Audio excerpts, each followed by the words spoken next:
Ladies and gentlemen, welcome to another episode of the We Have a Meeting podcast. Today, we've got a great honor to be joined by a man that we talk about a lot on the podcast, that we talk about a lot on LinkedIn. We talk about the company he's part of. We talk about his dad's teachings. It's a huge honor to be joined by him today. Ladies and gentlemen, we've got the great Brandon Voss sat in front of us. Brandon, how are you? I am doing fantastic. I'm happy to be here with you gentlemen this morning. Perfect. So we kick things off the same way on the podcast. If I introduced you to my grandmother and I said, "Hey, this is Brandon," and I went off to the bar and left you alone for a minute, and she turned to you and said, "What do you do for a living?" What would you tell her without putting her to sleep? I say I talk to people. I help people make better deals in their lives. You help people make better deals in their lives. That's a nicer way than we'd say it. I think I'd be putting my own grandmother to sleep. Well, as it turns out, I get along really well with little old ladies. There's one subset of the population that fits very well with me, and it's little old ladies. I don't know what it is.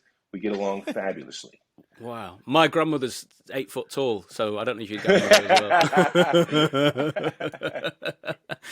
So, as I said at the start before we jumped in, we're an outsourced sales agency. So we are getting in front of people every day, trying to help them close more deals. We do a lot of cold outreach on the telephone.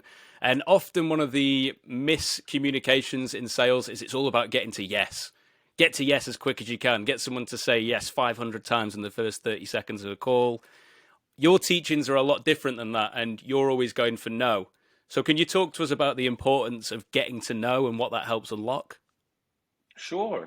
Yeah, no, that's a great place to start. Well, so the first thing is there's actually several different types of yeses, right? We got a commitment yes, we got a confirmation yes, and we have the classic counterfeit yes, or the BS yes, as we like to call it here at Black Swan.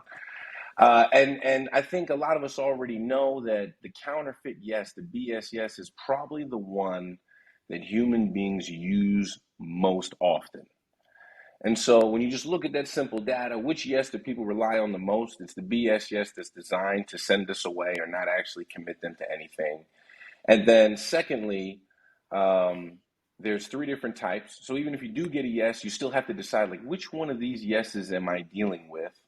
And then the third piece is we also got a fair amount of data in this day and age that yes makes people nervous. I mean, people just genuinely get jittery when they're being walked down a yes path. And our contention really comes from, if you're talking to anyone over the age of 17 or 18 years old, they've already had a conversation with the snake oil salesman, right? The cheat, the deceiver.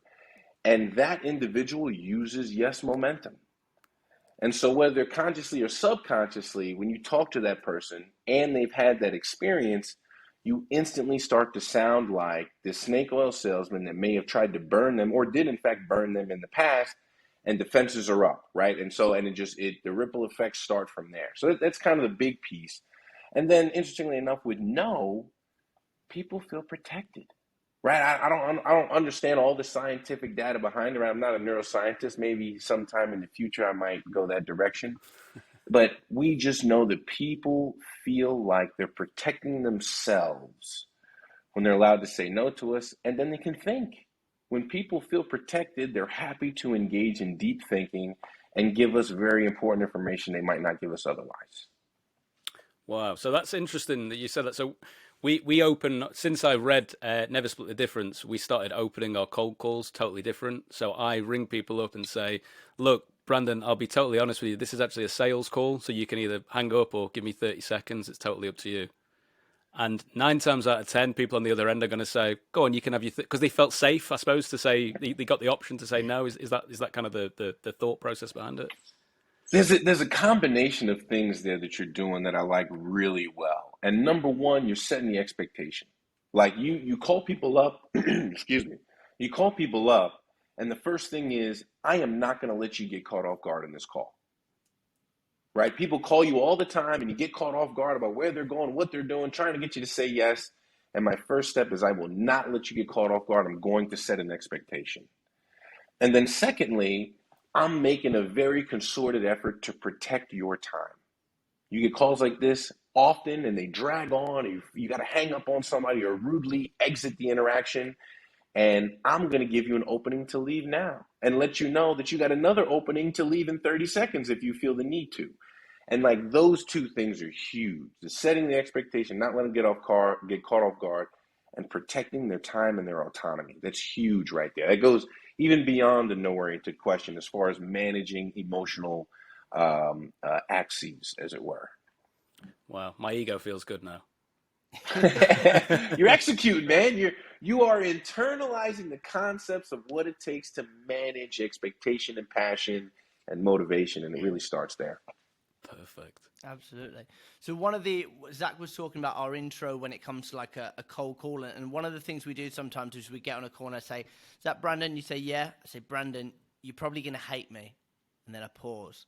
I say, it is actually a sales call, which if we watch, I watched a YouTube video and I must have watched it about 50 to 100 times now. And it's you talking about how to get a hotel room upgrade, which for anybody that's traveling the world, that sounds like, what? I can do this? And I've just got to be confident. So how do I do it? So it's the same kind of logic to we saying, you're going to hate me. And they're thinking, this is the bloke that's going to say he's having an affair with my wife. This is awful. Yep. And then you say, oh, it's a sales call. And they're like, oh, phew, go on, hit me. You can have your 30 seconds. So I watched this clip of you and you obviously talk, and I'll jump into the psychology, but I want to tell you, because I imagine you've used it and it's been like clockwork hundreds of times. When I used it the first time, it wasn't like clockwork. And I was watching it and it's like you get ready and you go up to them and you say, I'm getting ready, Brandon, to ask you a question that's probably going to ruin your day. I don't want to sound blah, blah, blah. And I used it in Czech Republic and I walked up to the desk and I said, I'm getting ready to ask you a question that's probably going to ruin your day. All right. She said, sorry, what are you saying? And there was a real language barrier.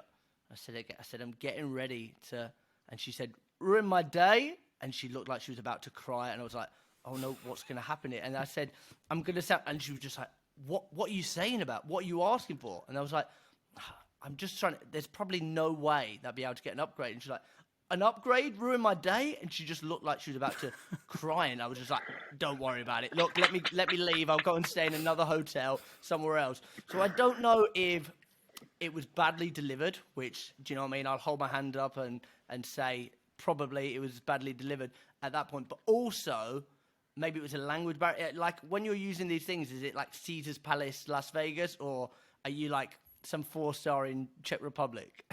So the short answer is anywhere and everywhere. Okay. So yeah, in Vegas at the Cosmo, in New York at the Kipton, in Dallas at the Gaylord, right? Anywhere I can think I can negotiate an upgrade, right? Anytime I stay in a hotel. We've gotten to the point where I purposely will have our assistants book the basic room, right, so when I get there I can negotiate the upgrade to the suite. Wow. Has it ever not worked? You know what? It has not worked before, but hasn't worked is relative. And so right, I'll put it to you like this. In the times it hasn't worked, it's been in a situation where they give you the whole, like, we don't have any suites available thing, right? Like, oh, sorry, sir, there aren't actually any suites available, so we can't upgrade you. However, in all of those instances, I've gotten like a cheese plate or a bottle of champagne, and usually like 25% off of, if they got a hotel in the restaurant in the hotel, they'll give me 25% off, right? You spend 25% off whatever meal you want. So I don't get the suite, but they end up, giving me other stuff instead that they can give me, which is always kind of fun. So there's still perks. Have you ever tried to negotiate with a receptionist that doesn't speak English? You know what? When it comes to the language barrier, right? So it's going back to the Czech Republic thing and the language barrier. The key thing is to slow down. Like, we always talk about cadence and being slow when you're talking to people that speak the same language as you. When there's a language barrier, you got to slow down even more. And you might even find yourself repeating things. So, like, even just thinking of your example, right? When she got like kind of stressed out, pause and let her work all the way through. Oh my God, ruined the day. I don't know what you mean. Like, just let her get all of that stuff out. and then repeat it again even slower. And usually, if you got to do it that way, start with an "I'm sorry." Like, look, I'm sorry. I apologize. I am going to ask you a question that's probably going to ruin the rest of your day. Oh. Right? And so, like, you want to get like snail pace slow and make sure, and then right, they'll get a different reaction. Oh my God, so I was right. You are going to ruin my day. What is it? Right? And then you go into the audit part, right? I'm going to ask you for something that I know that I don't deserve. I would imagine you get a lot of people like me, right? You just deliver it really slowly. So the key thing is slowing the cadence down even more, and throwing in an occasional "I'm sorry" if you got to repeat yourself. Sure. And you've got that late night DJ tone that I absolutely love it. Oh yeah, Working well, hard. fortunately, I'm the son of the guy that like invented it, so I've gotten a fair amount of practice. I've got to see it in action a bunch. Absolutely. So I guess, Brandon, I would say to what you do, because I think it's a great kind of talking point as well. I think there's 3 points to that. So it's like the ruin your day, they're going to sound like the spoiled brat, and then there's probably no chance, do you know what I mean? Or would it be impossible? Would you be able to talk us through the psychology behind the 3 steps and why it works? Because I know for a lot of our viewers, it's like we can see why it's great to hear why something works, but when you break it down, that's where I get excited. Sure, yeah, no problem. So the technical breakdown is, as we define it based on the Black Swan method, is you're starting with the cold read, which is that I'm going to ruin your day piece. The second part is what we call the accusations audit, right? I'm probably sounding like a spoiled brat. A lot of people are giving you crap about this, right? That whole thing. And then the last part, we usually use what we call a thought shaping question, something to the effect of how bad would it be? Or how much trouble would I get you in if I asked? But exactly to your point there, Jack, you could use a no-oriented question there. Would it be impossible? Would it be ridiculous if I asked? We like the thought-shaping question because it kind of hits 2 sides of the brain at once. And so we'll get to that as we work our way through it. Cold read, the first part. We advocate this often if you got a quick hit ask with someone, or you got a very limited amount of time. Like, I need to get my ask in, I got to diffuse your negatives, and we got about 1 minute together, right? And so we got to be quick. That's where the cold read comes in, and so that's how that fits in here. I'm going to ask you something that's probably going to ruin your day. That phrasing is much more of a high percentage shot. I would say, right? The probabilities are high that you're going to diffuse all potential negatives just based on the circumstance of trying to get an upgrade. Now, if you want to throw some humor in there, I'm going to ask you something that's going to make you want to kick me in the groin, right? Or it's going to make you want to pull that pen out and stab me in the neck with it, right? You could play with it if you want to, but just cold read of like, where are they sitting right now? And based on what I'm observing, how are they going to interpret my ask? Well, it's probably going to ruin their day. And that's kind of how we start to mentally construct that phrase. So that's the first piece, cold read. Second part, the accusations audit. What we advocate is exactly what you were laying out, Jack. Like, this is going to make me sound like another spoiled hotel guest that is in fact asking for something that they don't deserve. And you can even throw demanding in there. It's going to sound like they're demanding something that they in fact do not deserve.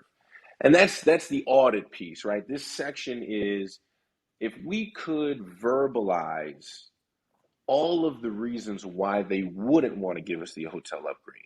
You sound like every other jerk that I've spoken to. I can't get through my workday without some idiot like you walking up to me and demanding more, and then holding me personally accountable for problems that I'm not even responsible for, right? Like, all those things are probably going to be in their head. How do we verbalize that before they even have a chance to feel it, right? We can predict that's where it's going.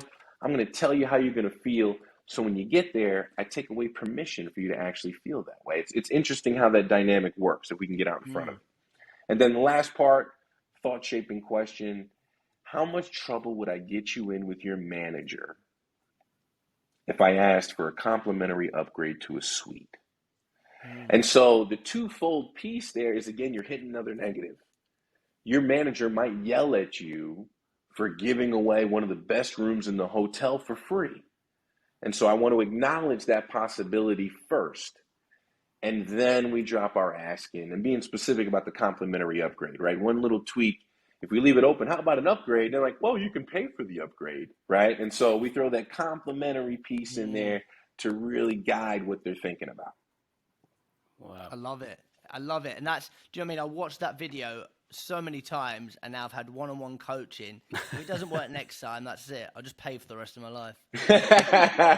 Well, a couple nuances. I will say, and this is something I've only experienced in New York City. I haven't actually run into this anywhere else. When you book a hotel online, the difference between a regular room and the suite could be $200, $300, $400 or more, right? If you're ever booking rooms in New York City. What I have run into consistently in New York is usually their hotel upgrade on the spot is somewhere between $75 and $150 if they do it for you when you check in at the counter. If I don't get it for free, they're willing to do the upgrade for either $25 or $50 for the whole stay. Wow. And they actually pull out a special piece of paper and they say, you got to fill this out because they got to write in what your specific rate is going to be, since they're giving you an exception. And then you got to sign it, and they write in like what your rate is for the day. So that's how they break out the piece of paper in New York and have you sign off on a special rate. You're doing a good job. Wow. That's good advice. Have fun with it, right? Have fun with it. So there's two of your techniques. We'll talk about both of them that we use. I use them on every call, and I use them in a empathetic way, and I also use them to challenge prospects as well. So the first one would be labeling. I probably use it in every single conversation that I have from a sales standpoint. So when we're getting to know someone, when we're getting to know a prospect, we often lead with the problem that we solve, nothing to do with the features, advantages, benefits, shiny bits of what I'm trying to sell you. I just would say we typically get invited in when we're solving these three problems. If the person on the other end says, you know what, I do have one of those problems, and they start explaining it to me, rather than jumping in with the classic kind of sales BS and why and how and blah, blah, blah, I just take it down a step and say, that sounds frustrating. And then the next thing, they're explaining to me why it's frustrating. And we've put an emotion on it. And obviously people buy things emotionally. So my question to you is, the labeling piece, why is that so much more effective than asking someone a how or a why? Why does it get them to open up so much more? That is a great question. And for the listeners out there, I love labels. I honestly, I think it's the most powerful thing that we teach. And we like to say you can label your way into or out of anything. And so I love that approach. And so going to why is that more effective? Well, a couple things. When we ask open-ended questions, or what we like to refer to as calibrated questions at Black Swan, we actually are attempting to trigger deep thinking from the other side, right? And so for those of you that are familiar with Danny Kahneman and Amos Tversky, they won the Nobel Prize for inventing prospect theory, which talks about how human beings respond to loss. Now, I believe it was Kahneman that wrote the book Thinking Fast and Slow, which is a fantastic book. If you haven't read it, we highly recommend it. It is dense. It's a slow read. It is hard to get through, but the information is phenomenal. And he talks about the kind of two different sides of the human brain, right? There's like the working brain, and there's like the secondary deep thinking brain. And we spend a lot of our time as humans in the working brain, the forefront. It's where we live at for most of the day. Now, there are things that trigger us to go into deep thinking, into the second brain mode, and calibrated open-ended questions is one of those. Now, the problem here is it takes real mental effort for a human to switch into deep thinking and to go into deep thought about a process. They have to give us permission that it's okay for us to direct their thought process that way. And the reality is, and you guys got a great feel for this, if you haven't crossed certain emotional bridges first, if you haven't established a certain amount of respect and rapport, it's like, why am I going to think this deeply about a question with a salesperson that I don't trust and I'm probably not going to buy anything from anyway? And so you avoid that altogether when you stay away from questions. So that's kind of a good thing. And then with labels, because of the way that people hear them, and because it sounds very conversational, like the thing we forget about with questions, it sounds like an interrogation when we question people, Mm-hmm. right? And when we do the label, it sounds like, hey, we're just having an interaction. Me and you were just talking. We're having a dispassionate conversation about data, facts, and how you got to this place to begin with. And that just it allows people to engage without feeling like they're putting more effort in than they should because we haven't earned it from them yet. And then also like, oh, okay, this is actually kind of interesting because you sound like you're listening to me. Mm. If I said my problem is X, Y, Z and the past vendor I had, and your reaction to that is, sounds like that's frustrating, you're actually listening to what I have to say because you're hearing more than just my words. And that's much more of a subconscious reaction by them, but that's what we're aiming at. That's the target. How do I trigger that subconscious? Like, I enjoy this. When I get Zach and Jack on the phone, like these guys really listen to what I have to say. I can trust someone like that, and I can give them their money for their product or service as a result. It's interesting how those things just line up when people simply feel heard. Yeah, that is interesting. Yeah, you're right, because often when we start with that line of conversation, it feels like a call that someone said, go on, you can have 30 seconds. The next thing, they've been talking to us for like 10 minutes about, and then this happened, and we had this problem after that. And yeah, you're right, that was frustrating. And really, we've only asked, well, not really asked anything. We've just said, that sounds frustrating. Bang. It's crazy how that works. Yeah, it's crazy. And it works well with, I've got young children, and they're often emotional beings. And if they come out of school and they've had a tough day and they're trying to tell me something, just saying, sounds like it was a tough day. They suddenly they feel like they've been heard, and it's not me trying to solve the problem for them there and then, because kids don't want that. They just want to hear Dad listen to us, So it's quite a nice thing to be able to do. That is so true. For those of you out there, the listeners that are watching, if you got kids at home, you got a significant other in the house, those are great people to practice on, especially to your point about the kids. Like, kids are so used to not being heard and just being told what to do by every adult in their environment. And then, from their perspective, they're feeling emotions they've never felt before. They're seeing situations for the first time ever and like processing all this, and their brain is underdeveloped. Not Yeah. only that, they don't have the mental capacity to really sort through all of these things at that age. And when you can throw them a lifeline of like, hey, just, it sounds like that was tough. That was hard. Yeah, they are willing to open, and that is part of the human condition. It's not just kids, right? It's people. Yeah.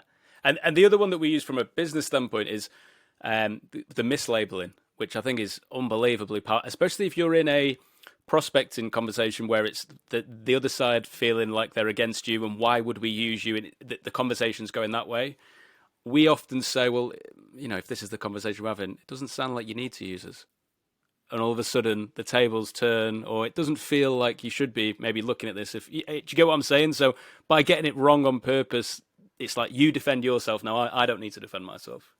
That's a brilliant use of the label. I think that's what people struggle with the most is once you understand how to label, then labeling incorrectly on purpose at a very specific moment in the conversation. Like, that's hard. It's a 180-degree mental shift. So first of all, kudos, because I love that. I absolutely love it. And yeah, that for those of you that are wondering out there, what if it blows up in my face? Well, they go, yeah, you're right. You're not the ones that we want to use. Well, a couple things. First of all, you go from wondering to knowing. Yeah. And if you're in sales, you spent a lot of time wondering if things were possible or not possible and not really knowing for sure. And going from wondering to knowing is a huge asset when you're in a sales spot. So, and I don't have to tell you guys that. And then additionally, people love to correct. One of the things about the human condition and the way people operate, they love to correct. They love to show academic or mental or cognitive prowess. And when we use mislabels, we put them in a perfect position to trigger that, right? And if it is in fact wrong, not only are they going to tell us, they're going to be compelled. Like the subconscious nature of, I have to say this, takes over. And they're going to jump in and they're going to straighten us out. And what's great about that is, number one, people are very honest when they correct. As salespeople, we're always worried about whether or not they're lying to us or they're misleading us. People never correct with false information, number one. And then number two, when people correct, they tend to be a little bit more expansive on their thought process. And so, as you guys have probably already discovered, the proverbial black swan has a tendency to come out in the conversation responding to a mislabel. And so for I can go on for the next hour about why I love that, but those are probably the top three reasons. I mean, that's great stuff. Perfect. Absolutely. And I think when it comes to like, we jump on sales calls where like we spend a lot of time outsourcing, booking meetings for other clients and things like that. It is a case of what's in your toolbox. And it's like, okay, I might not use this at every moment, but it's knowing the right time to use it. And I think going forward, like we do a lot of sales training and sales consultancy. One of the things that we speak about a lot that always kind of gets, people don't really get it or really get how to do it, is when we talk about mirroring. So people always like mirroring is, when they lean back on their chair, I lean back. And they a lot of people think of it as like an actual, I'm going to physically mirror this person. I'm going to come dressed to the meeting as Brandon. We're going to wear the same outfit. That's not... Could you explain like what you think the most important things are for mirroring? Because people confuse it so easily. Yeah, no, that's a great point, Jack. Great point. Yeah, oftentimes our mirroring technique gets confused with the body language mirroring technique, and they're very different. One is just as you laid out, Jack, right? I'm emulating you. Everything that you do, for all intents and purposes, I copy it physically, and in some subconscious way, you feel closer to me because we're both leaning back in our chairs, right? And I won't go into how we actually feel about that, but you can probably tell based on my emotional reaction to it. Yes, the everything we teach is about how do we verbalize better, and that's what the mirror is designed to do, to verbalize very specific aspects of the conversation. Simply put, it's repeating the last 1 to 3 words that they said. Right? That would be a quick example of that. Now, when I delivered it just now, I used an upward inflection. You could hear the question mark on the end. And I'd say probably about 60 to 70% of the time, the upward inflection is how you're going to want to deliver that mirror, which essentially is a placeholder for please go on. I'd love for you to tell me more. I'm really focused on that topic too. Please go into further detail, right? You indicate all of that with simply repeating the last 3 words, upward inflection. Now, you could do a downward inflection, the last 3 words. And that's much more of, I am in line with you. I'm very much understanding where you're at. We are in step with one another, and we can move on to the next thing now. And so where people get confused is if you have a natural downward inflecting voice and you're using mirroring for the first time and you want them to continue, you deliver it naturally. Because it doesn't sound like a question, they're not going to be subconsciously prompted to continue on the same thought process. So that's one of the things, your inflection, you got to be very conscious of. Now, a more advanced version of mirrors is when, just like you guys were talking about, when you can read the flow of the interaction much better, your feel for it is growing, and then you don't have to mirror what's at the end. You can mirror something that refers to the first thing that they said. You could mirror something in the middle. And this works great if we ever run into the person that, we have an hour conversation scheduled and they spend 55 minutes talking, right? How do we get a word in during this 60 minutes? A mirror on those types of individuals is great to direct what they're speaking on. Like, I don't need you to spend 5 minutes going down track A. I'm going to mirror track B, and I'm going to make you talk about that. And so you can direct thought process, and then kind of tertiary benefit to this, you create tremendous amounts of space for yourself when you mirror. When it's like, okay, now I don't know what to say. I don't know where to go. What I actually need is a breather right now. You can probably remember the last 3 words that they said and just simply regurgitate them. And you've created instant 10 to 15 to 20 seconds for yourself in that moment. So yeah, mirror is a very tactical skill. Your feel for the flow has a lot to do with how you're informed on the best way to use it. There's, I'm sure you know as well as anyone, Brandon, in the sales world, you can get to the end of a presentation or a prospecting call and someone says, I think we'll go ahead with this.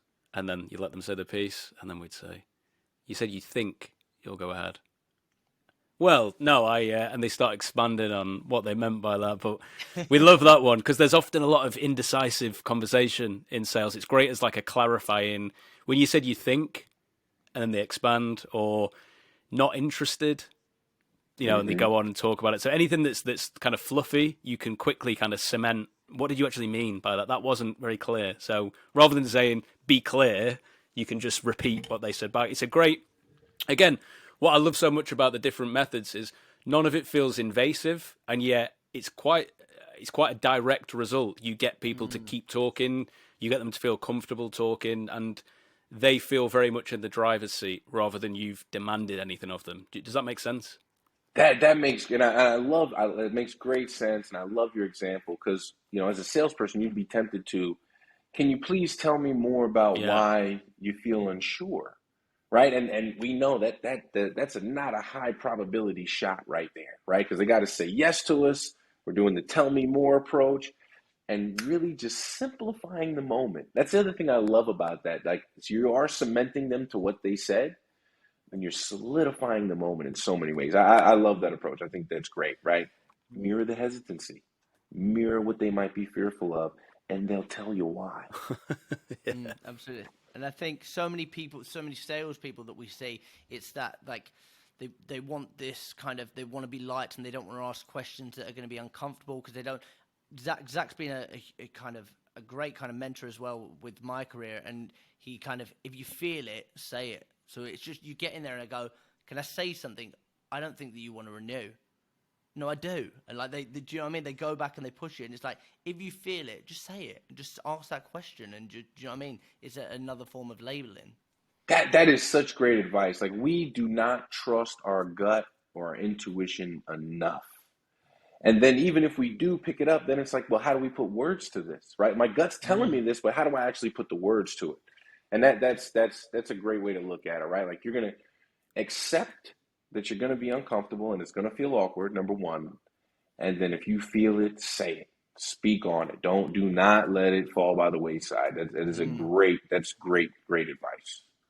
So I was hoping, Brandon, that you might share a story with us. I'm sure you've got many that you could go for, but when price comes up, there's so much information out there about how to deal with price. So you're in a negotiating or prospecting situation with a client on the other side of the table, and they just say, look, how much is this going to cost me? And they want to just get straight down to how much is it going to cost me. Can you give us a time when you've had that come up and how you dealt with it? Yeah, no, that's great. And this is something we love talking about with our business development team very often. And so, especially as a salesperson, and this I'm so glad you brought this up, because from the book, right, Chris and us, Never Split the Difference, and our doctrine, we always talk about, like, don't name price first and how tough of a spot that puts you in. However, if you're a salesperson, isn't it kind of your job to name price first? I mean, people call you and they expect you to have a price for whatever you're selling, right? And they want to know what that price is. And so they put you in a tough spot as a sales guy. How do I not name price first? If that's right, that's the social construct. And so I love this question for so many reasons. First thing is accusations audits. We talked about accusations audits earlier today. There are pretty predictable audits that we can come up with in regards to price. People are going to think they're going to be flabbergasted by the price, or it's more than they've ever paid before, or it's something they haven't even factored into the budget yet, or there's higher ups in their organization or their wife or their husband that are going to cause problems for them and put pressure on them when they bring this price back to them, right? We can see all that stuff coming. And that essentially is what goes into our audit. This is going to be more money than you've ever spent on something like this before. When I lay out for you how our pricing works, you're going to be flabbergasted. I'd imagine you're going to want to take that pen out of your shirt and stab me in the neck with it once I get all the way through how our pricing fits. right? And you can throw all those things in first, and then that leads to a great segue of what the price point is going to be. Now, what else is nice about like handling the moment that way? When you do the audit, you go silent at the end, right? The audit is designed to have an abrupt stop. There isn't like, how do we put a nice little bow on this? You just stop, dynamic silence. And a lot of times people will just go into what their pricing thoughts are. Before you even get a chance to say, okay, and here's what our price is, they'll say, well, this is what I was thinking. We did some research about this ahead of time. We were thinking about buying something like this, and this is basically what we're looking to pay for it.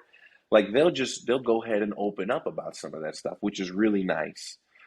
Even if they don't, and you do go into like, and this is how much it costs, with that sort of a lead up, whatever your price point is going to be is actually going to be a relief to them. Because you're going, this is more money than you've ever spent. I'm sure you haven't even factored this into the budget. The people above you are going to be upset and put pressure on you when you bring this price point back. They're going, oh my God, I'm going to spend $500 million on this.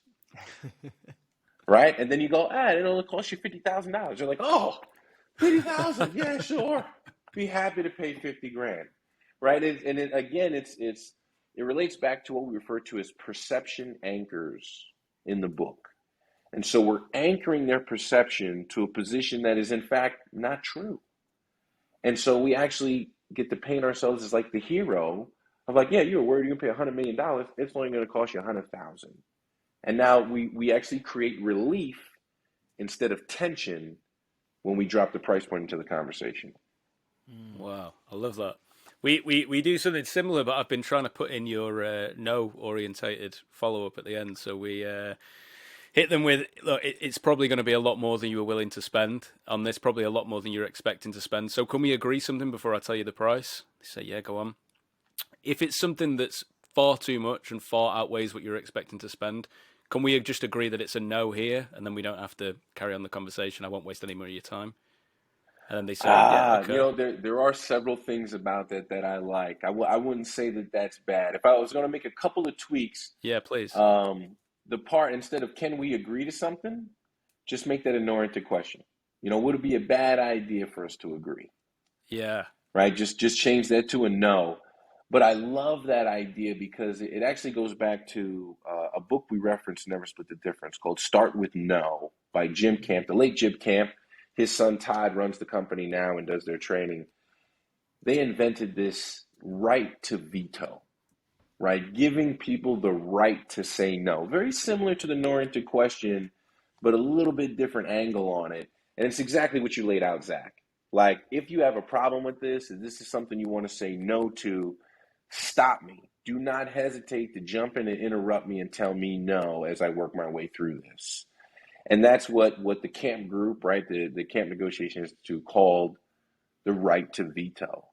And so we don't teach that because we didn't invent it. However, we do advocate it. Like using that in conversation is a very powerful thing. So I like that a lot. I really do.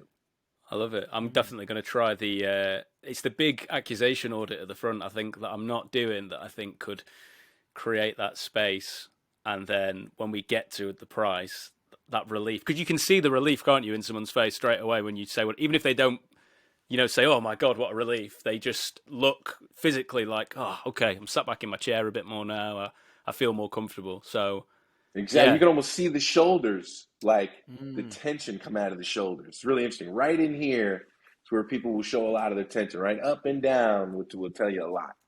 Yeah. And then you mirror them at the same time. You release your shoulders. They think, this guy knows me. You drop your shoulders down. Right? You go and you run in your closet. You put on your red sweater so you match them with their clothes, right? There you go.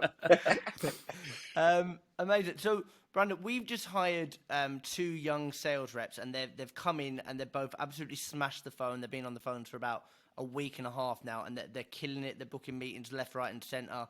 Big meetings that are already leading to deals. Nice. One thing that we are really, really trying to teach, but you can teach labeling, you can teach mirroring, you can teach all of these accusation audit, and I feel like they're like, yep, get it, cool, on to the next. One of the big things that I think is quite hard to teach, and you'll probably give me a really kind of 30-second lesson in this, is the attachment to outcome, because that's something that me and Zach over time have learned ourselves, and probably the same for yourself. I imagine, especially working with your 100%. dad and learned behavior, it's just going to instilled in you. But how would you take that lesson and say, right, okay, you're 23, 24, don't worry about the meeting, because you'll go in there. I imagine some of the meetings you've done have been for large amounts of money, and you're just like, cool, I'm fearless, let's go. How do you teach that? Yeah, well, some of it depends on how much time we have with the individual, right? Or the group of people. And if we got a quick hit and we need them to kind of just understand it in a really short period of time, one of the things we'll say is, if you decide that you're going to make this deal for $10 million, you'll never make 11. Right? And that's kind of where we start, right? You set that goal for yourself. You also need to understand that you're putting a ceiling on your success. Right? And so that's the first piece. If we got a little bit more time, we go into, especially if it's a group, like raise your hand if you go into a negotiation and you're hiding information from the other side for one reason or another, right? And of course, everybody raise your hand, right? Always do that. Now, to assume that everyone we talk to isn't doing the same exact thing is actually just foolish on our part. And so if we're willing to agree that that's true, then how can we make decisions on the end when we know that our information is incomplete? Right? What sort of arrogance are we showing when we've decided exactly how this is going to end, knowing that we only got 60 or 70% of the info? Right? And so that also helps gear the mind towards your first job is to cover that other 40%. You're missing 40% of the information. First step is we got to acquire that 40%. And so we use labels, mislabels, accusations, audits, and summaries to kind of set some of that stuff up. And then the outcome will reveal itself. And so, and especially for your sales guys that are smashing the phones like that, the first time you lay it out, they won't quite get it. But then after about 3 months of executing, they'll come to you guys, Jack, we need to sit down and talk about this. When I engage in empathy the way you guys laid out, they make the deal for me. Yeah. I've stopped asking for the close because the customer is closing themselves. Right? And so that's the progression that they will experience firsthand the more that they engage with this stuff. That's so true, isn't it? Because we noticed that from our side, myself and Jack, that if you've done the bit in the middle properly, the close just sort of happens. And it's often led by the other side. We might say, what would you like to happen next? But we don't ask for anything. Like in terms of, have you got next Tuesday free? I can come and see you. It's like they've told us they're paying. What would you like to happen next? And they say, well, I don't know. Do you come out and see us? Do you show us a demo of the product? I don't know. You tell me. Well, what would make life easier for you? And they set the stall out for us, So that's effectively what we're trying to teach the guys. It's not about the meeting. The meeting is a byproduct of.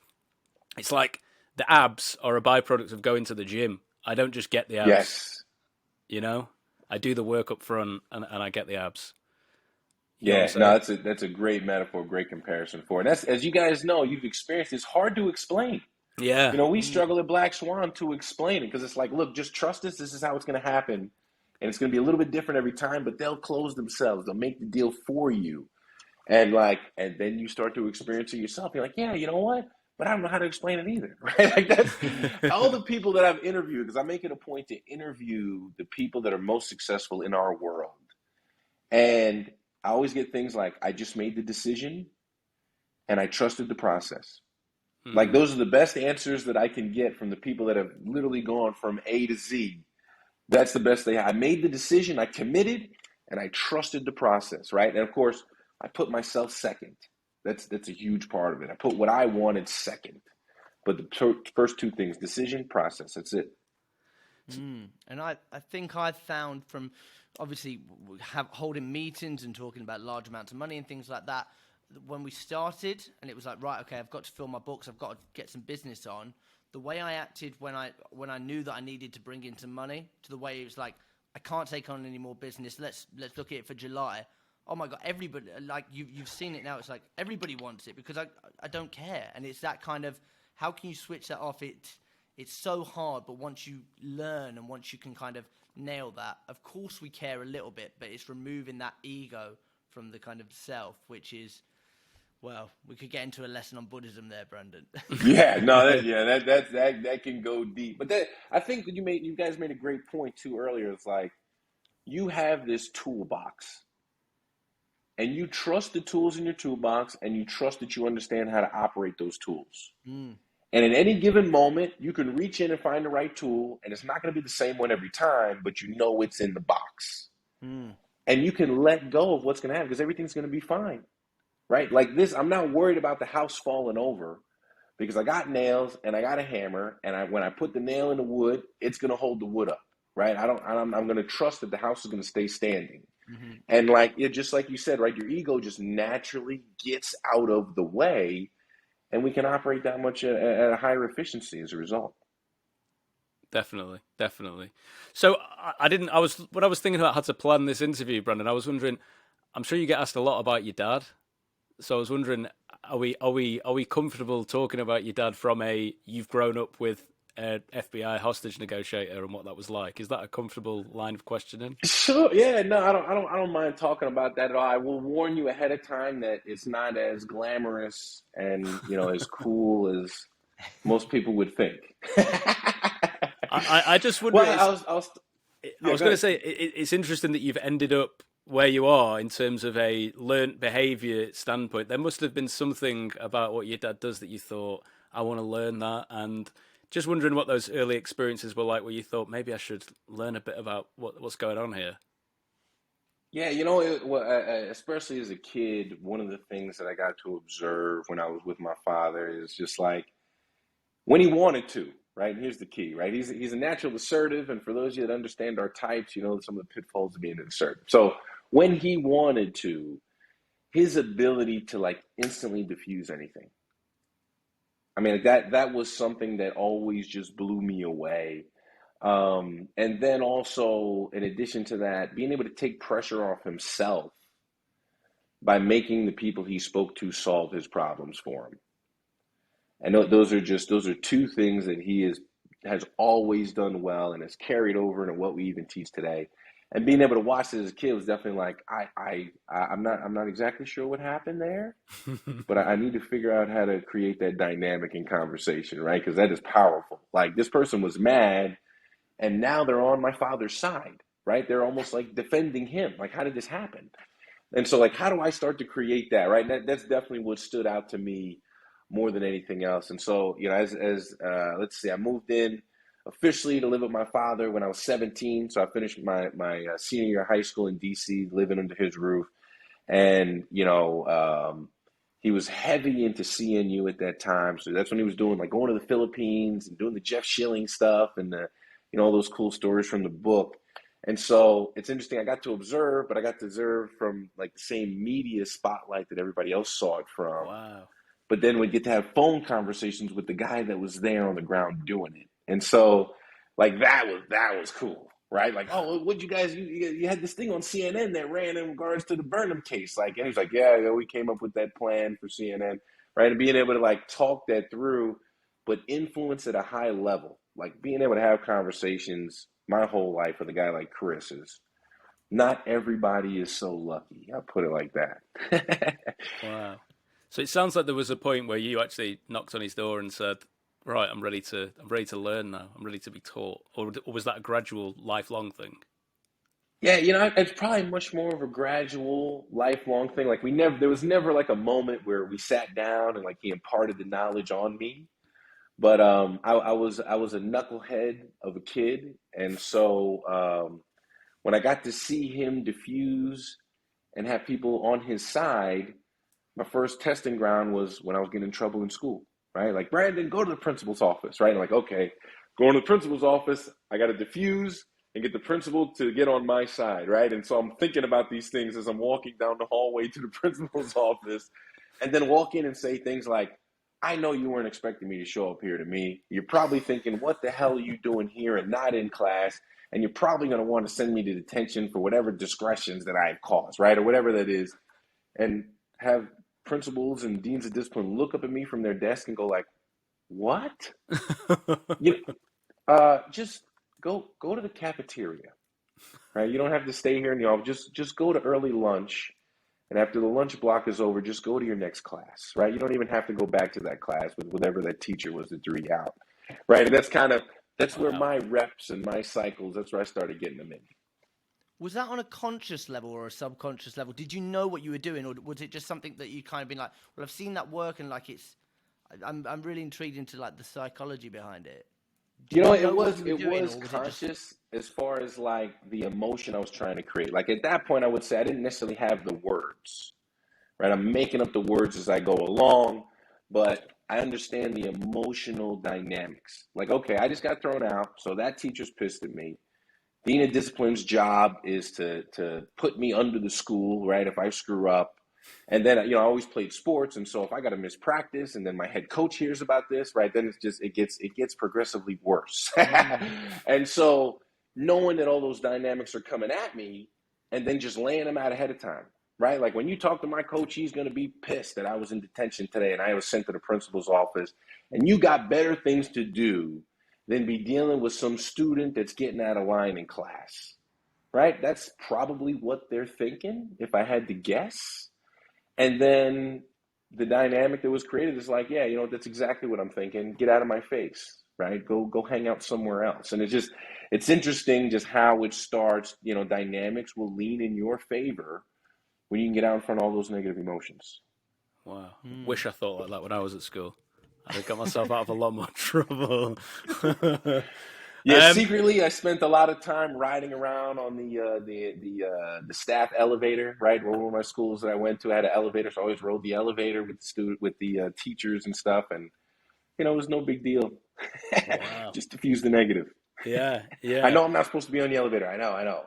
Okay, we're just going to the third floor. You can stay, right? I love it. And since the book's come out, and obviously I imagine you're traveling all over the place teaching people, is there anything new that you've discovered? Any new techniques or new things that you've found out about applying these techniques into the business framework? Or is it these are lessons that are always going to stay the same? How do you stand on that? No, that's great. So as far as like the physical skills, we're pretty much where we were about a year ago. We're far beyond where Never Split the Difference was, right? Like, for example, iMessages are Never Split the Difference, but it's like a page.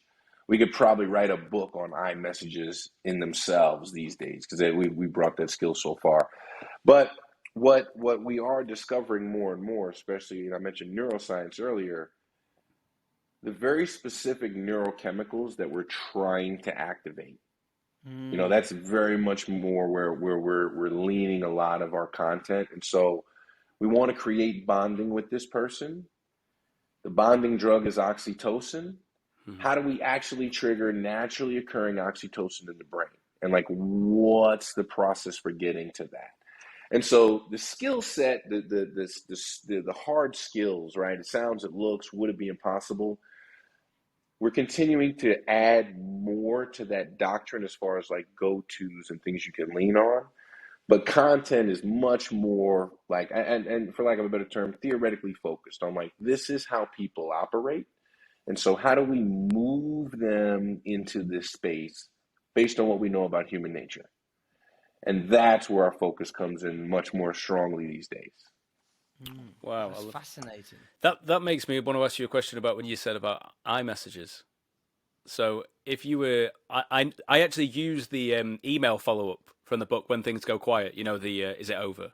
That one. Have you given up on Have you that given whole up? thing? Have you given up on? Yeah. That is unbelievable for getting a response. Unbelievable. Like I would say 98% of people get back to you and either say, yeah, I've given up, so fine, we can get rid of that. Or they say, no, actually, Yeah. I'm still looking at doing this, rather than what I was doing before, which was trying to get like an intellectual conversation going again.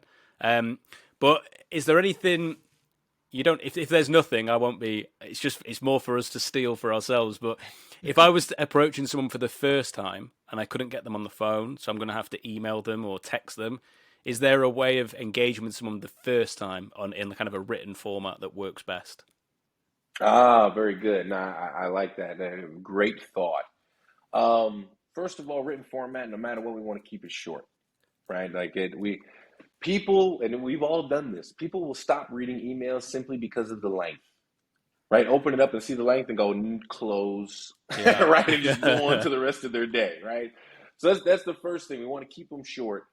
And, the process is not that dissimilar from the hotel upgrade we discussed earlier. I'm sure you're fielding emails like this all the time, and you must roll your eyes every time you open one, right? Something along those lines. And this you're probably looking at this classic salesperson want to give you something that you're not actually looking for, and then the follow up of how bad would it be? How much would it screw up your week? How much would I get in the way if we schedule time to speak about this on Friday for 11 minutes? Right. And then closing it with, again, just like you guys say, in 30 seconds, you can tell me no and hang up the phone. Same idea in the email. Like, no matter what, I'm going to protect your time. And so I'm not going to use 10 or 5 because everybody says that, and that makes people roll their eyes. Like, nothing takes 5 minutes, right? I hate that whole, like, I'll just use 5 minutes. Like, nothing takes 5 minutes. Go with 11 minutes, go with 13 minutes, use a number they're not used to hearing.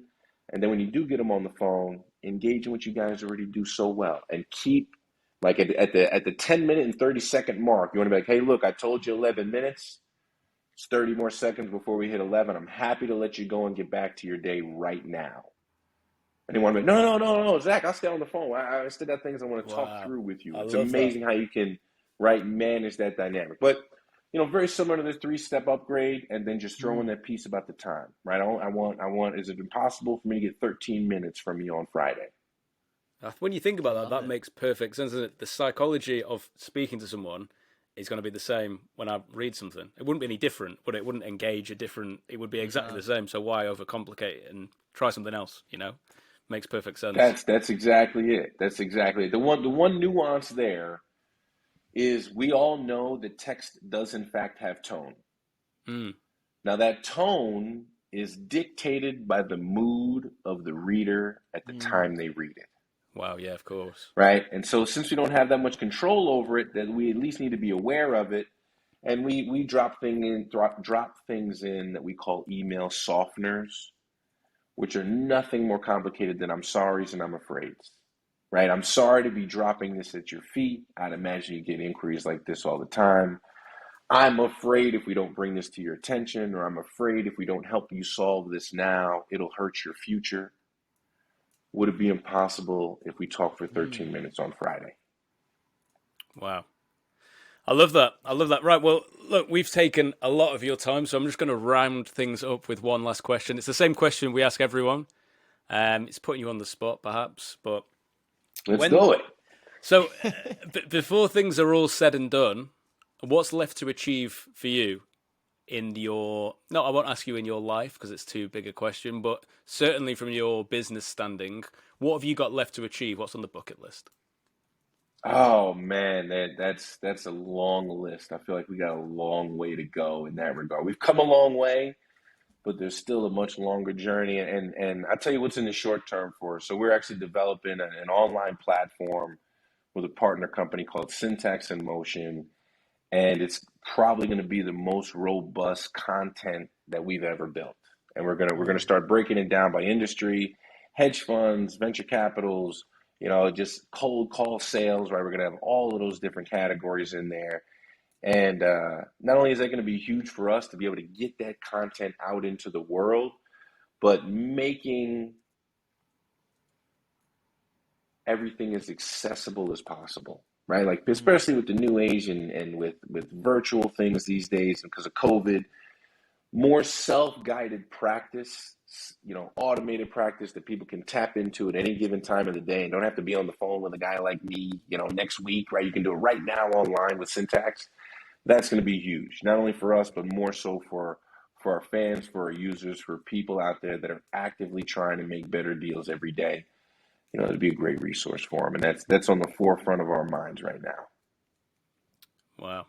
Amazing. Well, if someone wanted to find you before the virtual world takes over, if someone wanted to do it the old-fashioned way, what's the best way of getting in touch with Black Swan, and perhaps you specifically? Sure. So our website, we draw a lot to our website, Black Swan Ltd, like limited salesperson.com.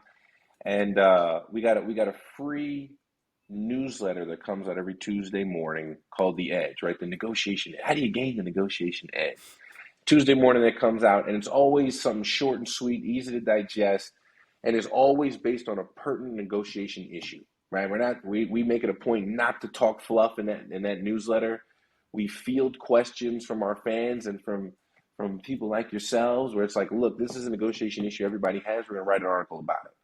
And so that's a great way to keep in touch with us. We also do a lot of our marketing for our live events and things through the newsletter, and that's a great place to start. Perfect. Right. Well, amazing. Incredible. Thank you so much for. I feel inspired now. I feel like I'm going to get another hour of calling in and book 500 I'm meetings. Send 100 cold LinkedIn messages. I've got the format down. It's Yeah, great. next time I see you guys, you're going to have like gold chains on, you're gonna wear king crowns, and all the money you've been making cutting deals, man. That's what I want to see. Yeah, exactly. Well, thanks so much, Brandon. Really appreciate it. Thank you, gentlemen. I had a lot of fun today. Thank you.